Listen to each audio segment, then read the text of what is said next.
Depuis que j'ai 12 ans, je fais des vidéos. On peut dire que pour moi, la vidéo est bien plus qu'une passion. Puisque chaque matin, je me réveille avec une unique question en tête. Mais qu'est-ce que je vais manger ce matin? Mais surtout, quelle vidéo vais-je créer aujourd'hui? La vidéo est bien plus qu'une drogue dont je ne peux me passer. C'est bien plus qu'une passion. J'ai toujours vu ça comme un vrai métier. C'est pour moi un moyen fabuleux d'exprimer mes émotions, mes opinions et mes inquiétudes paranoïaques à propos de la zone 51 et de la possible présence de vie extraterrestre sur Terre. Je le savais. J'ai testé toutes sortes de concepts. Critique de manga, analyse culturelle, court-métrage, vidéos humoristiques, développement personnel et même des vidéos réactions. Depuis plus de 5 ans, je ne cesse d'écrire, de tourner, de monter et d'appuyer sur le même bouton encore et encore. Je n'ai jamais abandonné. Enfin, j'ai déjà arrêté, fait quelques pauses, des retraites productives où je préférais regarder Desperate Housewives en mangeant des granolas. C'est quand même une excellente série. Mais la vidéo revenait toujours à moi d'une manière ou d'une autre. Alors malgré tout ça, si je reste encore insatisfait, c'est peut-être que je dois me résigner à être un artiste incompris.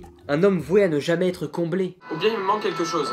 J'ai besoin de challenge. Un concept qui me laisse de la liberté tout en me demandant de la créativité pour diffuser mes idées de manière intéressante, originale et pas trop chiante à regarder. Mais pour le moment, je suis encore un gamin. J'ai que 18 ans et ce que je connais, c'est ma chambre, mon ordi, mon école et c'est clairement inférieur à 0,00001% du monde. Alors j'ai décidé de quitter ma chambre d'ado pour aller explorer le monde à travers mes yeux et celui de ma caméra. Notre monde regorge de lieux fantastiques et de personnes passionnantes. Des artistes aux grandes idées qui ne demandent qu'à être partagées. Je cherche le challenge, la difficulté. Je veux pas que faire une vidéo, ce soit juste poser sa caméra et faire des jump cuts au montage. Je veux des plans en extérieur, des plans en intérieur, des gros plans, des plans larges, des dessins, des rencontres et même des cascades. Bref, je veux beaucoup de choses. Et la manière la plus claire de faire toutes ces choses, c'est en faisant un vlog. Alors j'ai fait un vlog. Et ça, c'est l'épisode 1.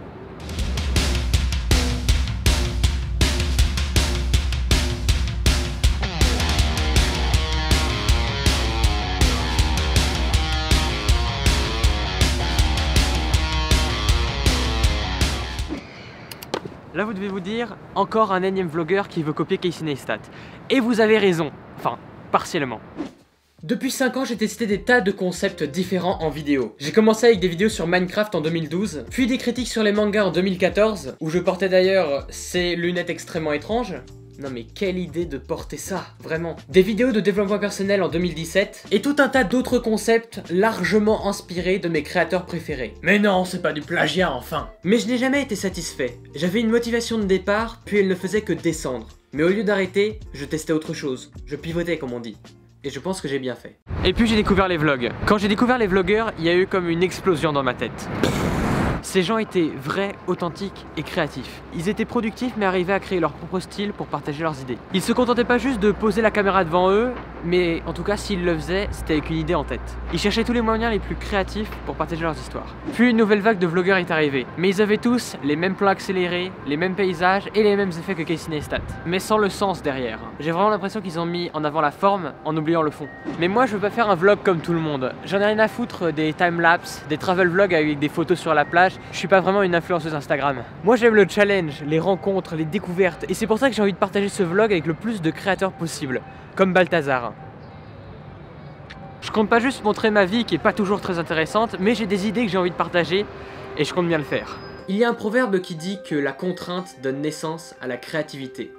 Et à vrai dire, je suis plutôt d'accord avec cette phrase. Je pense qu'on a tous des histoires à raconter. Un message à faire passer. Et j'espère que mon vlog vous motivera à créer votre propre histoire. Alors est-ce que je vais sortir des vlogs toutes les semaines? La réponse est oui. Est-ce que je vais en sortir 2 par semaine? La réponse est encore oui. Est-ce que je vais en sortir tous les jours? La réponse est non, c'est beaucoup trop. Je veux à la fois me laisser du temps pour créer, mais je veux aussi avoir un rythme soutenu parce que j'ai vraiment besoin de ça pour m'amuser et pour être créatif. Mais peut-être que vous tombez sur ce vlog par hasard ou grâce à l'algorithme de YouTube et vous me connaissez pas. Du coup, je vais me présenter. Voilà, ça, c'est moi. Enfin, c'est moi il y a quand même un petit bout de temps. Je m'appelle Théo Guyon et je viens d'avoir 18 ans et depuis des années, je fais des vidéos. Je fais des tas de vidéos car je pense que plus tu travailles dans ce que tu aimes, plus tu t'améliores et plus tu es heureux. Malgré ma chambre qui est plutôt en bordel, je suis quelqu'un d'assez minimaliste. J'essaye de me concentrer sur l'essentiel pour que les choses que je possède ne me possèdent pas. Et je suis curieux, tout le temps, depuis toujours. Je me pose des questions sur la vie, la mort, l'art, la création, les gens, les poignées de porte et les couleurs des cônes de signalisation. Mais oui, l'orange c'est la couleur du danger. mais c'est aussi la couleur de la créativité et de l'optimisme. J'aime bien le orange. Mais pourtant, je suis loin d'être parfait. Je veux pas faire un vlog pour montrer une fausse vie avec des Rolex, des Ferrari et des voyages aux Bahamas. Je suis un mec bizarre, je suis bourré de tocs et d'inquiétudes, je suis un stressé de la vie depuis toujours et je suis très borné, même si je préfère dire déterminé. Alors si toi aussi t'as envie de découvrir ce que la télé ne te montre pas, si toi aussi t'es curieux et travailleur et que tu cherches à être heureux sans avoir de regrets, alors voilà, tu peux t'abonner pour ne rien rater des prochains vlogs. En plus, ça te rendra plus cool. Si, je te jure. Alors voilà, merci d'être là. Kiffe la vie, c'est important. On se retrouve très bientôt pour un nouveau vlog. C'était le vlog de Théo, épisode 1.